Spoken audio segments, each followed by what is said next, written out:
All right, guys, welcome to the video. Anthony here, Special Analysis. Can't wait to run through this with you. This is one of the most foundational price action setups that I teach my clients who trade with me live every single day. Now, obviously, there's certain market context that needs to be achieved before this ever gets drawn out. But I want to show it to you in two different kind of senses here. All the criteria to draw this was achieved market context wise. Also, there was two different outcomes that were both actionable in a certain specific way. And we're going to go through that. We're going to talk about that, kind of discuss each of them individually and then collectively how they both made sense in a certain manner, but they both triggered, a thesis about what was likely to transpire next. So what you're looking at here on the left, this is a light sweet crude oil, okay? This is a futures market. On the right, it's the NASDAQ 100. They are both 3-minute charts, meaning each candle represents 3 minutes of price action or a 3-minute rotation. They're commonly referred to as, right? Both of these markets, prior to this setup transpiring, were somewhat in an uptrend here, okay? But there's slight differences. So I'm going to talk about the continuation first, all right, and then we'll come back to the reversal. So the continuation, transpired here on the NASDAQ 100. So I'm going to just make this bigger, and then we'll come back to it. So you can see the NASDAQ here. We could call this an uptrend, right? We're kind of traveling here from the bottom left to the top right of the screen. We've broken above this consolidative state. We had evidence or reason to believe that there was strong buying in this area. Just look at this candle here, 9:30, 10 a.m., and 10:24. Like, we had a reason to believe that there was strong buying interest coming through this area of consolidation, right? This wick very specifically tells us, hey, Mr. and Mrs. Trader, we should be aware that the presence of buyers here is very strong. On this occasion, we kind of pile drive that candle higher. We pulled in a little bit further, placed this big wick here. Now, mind you, this is during the first 30 minutes of the U.S. Open. So 9:30 to 10 a.m. is going to be normally the most volatile period. And that's what transpired. But you could see on 3 occasions, we had notably high buying volume. So what does that lead me to believe? That leads me to believe that the buyers want to be in control. So getting above this area here, where all of that buying came about, to me, is pretty meaningful. All right. Now, some people are very comfortable just buying the breakout. What resides above these highs? Liquidity. Okay. All right. Now, you need to look at a liquidity map. A liquidity map is something that's provided.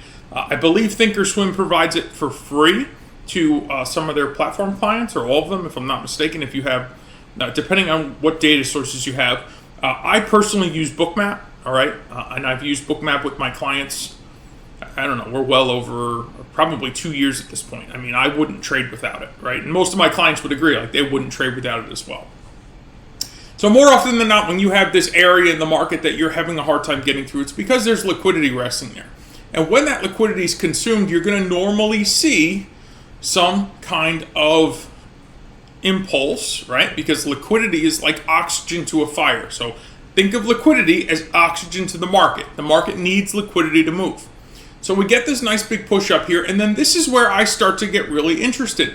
I like a consolidative state, and then I want to find a spot where no matter how hard the sellers try to push lower, I have some layer of support.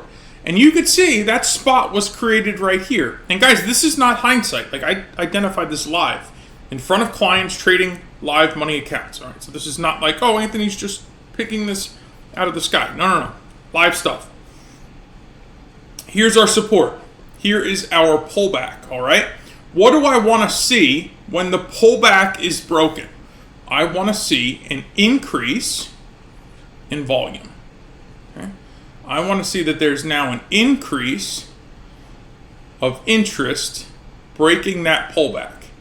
All right, so you could see volume, buying volume slows down. We pick up ever so slightly. We slow down, but it's increasing as it's breaking the pullback. Well, guess what?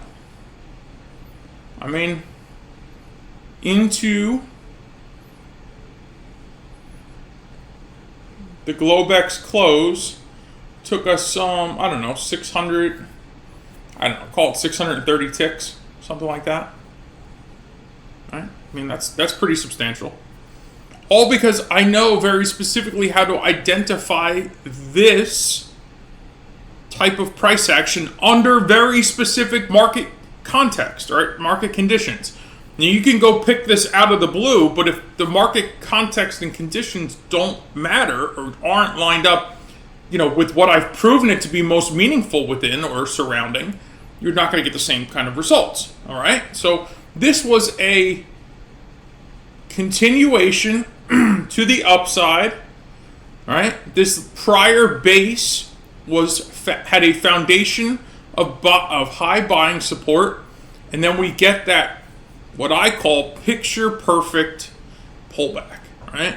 The most important part of this picture perfect pullback is that we have found an area, a line in the sand, right? That any selling pressure that's coming in here is being absorbed by the buyers. And when I can see that, that's what allows the opportunity for the breakout to occur. Normally, this breakout under the proper market conditions or context does normally prove to provide a continuation of the already established trend. All right, so that's what it looked like here on the NASDAQ. Now let's take a look on the inverse side of this, and I'll leave it here so you can see it, just so you kind of have like a visual of what this kind of looks like. All right, so you can see we create a base, have strong buying. Sellers are not successful in breaking this base. We break out, we create this very specific price pattern. We identify support first because that's what's most important, then the pullback, and then price goes on to do its thing. All right, so this is a great example of how it works in a trending market. Again, that's that market context or market conditions that provide for this particular setup to work pretty well. All right.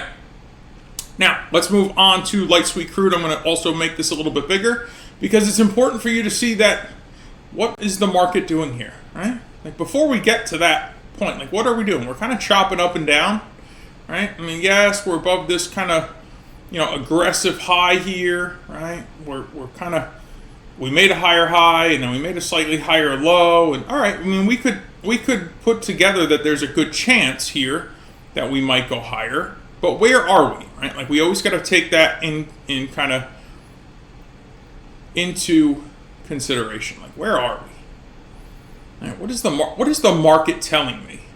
So we've pulled back. We've placed a slightly higher low. You can see we have a low here, right? We have a higher low here, arguably, right? This could be very well identified as a higher low. And then we come back in and we break the prior highs. Now here's why I don't blindly buy a break. What's resting above these prior highs? Liquidity, right? Now you may have some indicator that you pulled up here on TradingView or whatever platform you're using that identifies liquidity. Let me tell you something. Unless it is market data fed, like Bookmap or some other platform, in that space specifically, not only would you know exactly where the liquidity is, you would also know how much liquidity is there.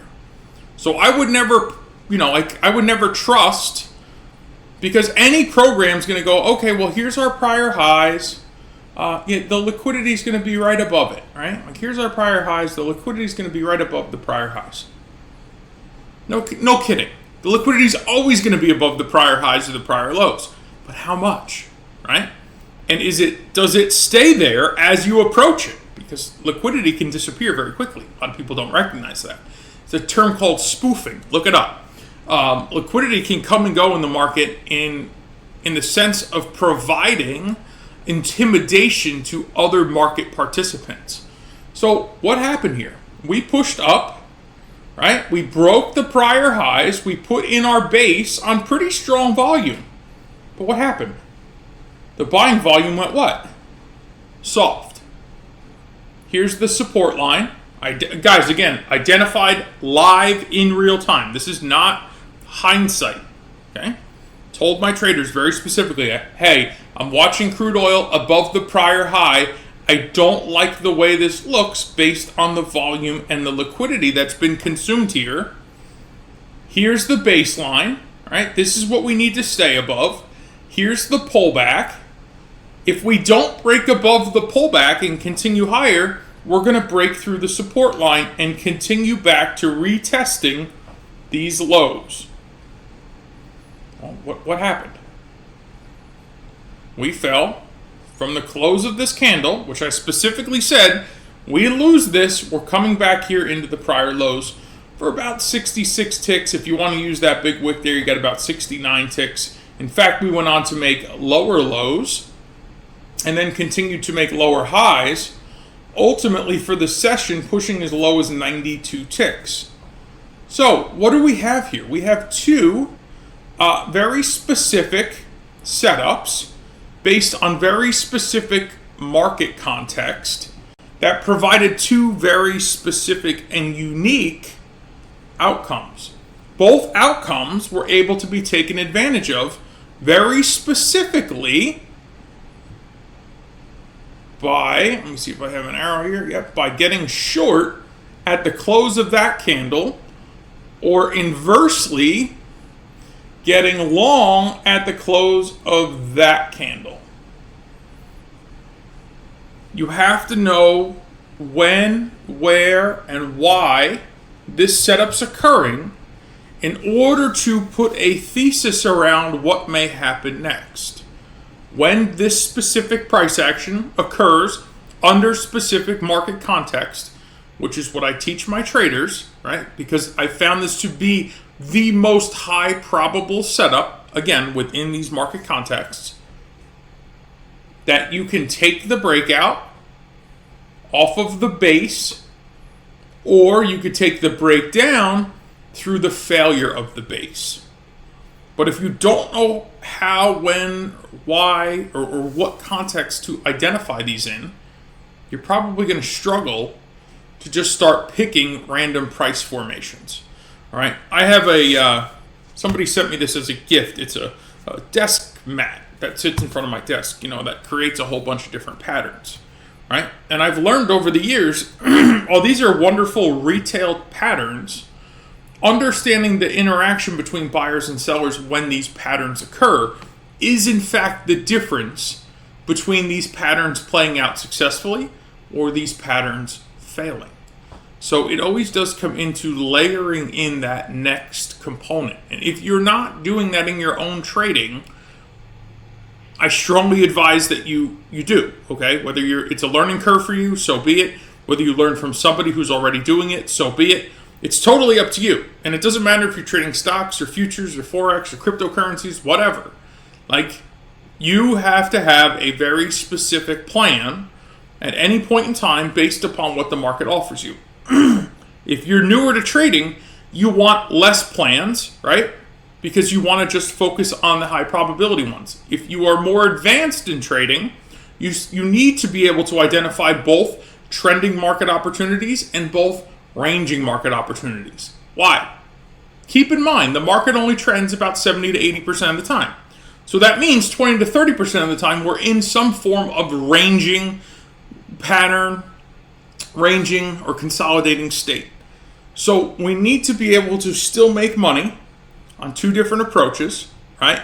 And understanding that the context is taken from a lot of different key components that will give us then the opportunity to say, okay, can I get the formation of exactly what I'm looking for? And notice it's going to look different every time.